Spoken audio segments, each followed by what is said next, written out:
প্রথমত তারেক জিয়ার 31 দফা দাবি আজকের এই দিনে আমরা ঐক্যবদ্ধ হয়ে ওয়াদা করছি যে আমরা বাস্তবায়ন করবই করব।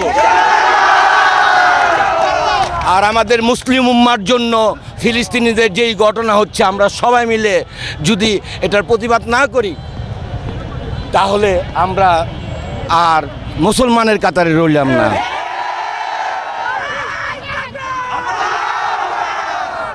আমার নারায়ণগঞ্জবাসী, আমি যদি আমার নারায়ণগঞ্জবাসী আমার শরীরের চামড়াদা জোতা বানাই দেয়, আমি নারায়ণগঞ্জবাসী ঋণ কখনো শোধ করতে পারবো না।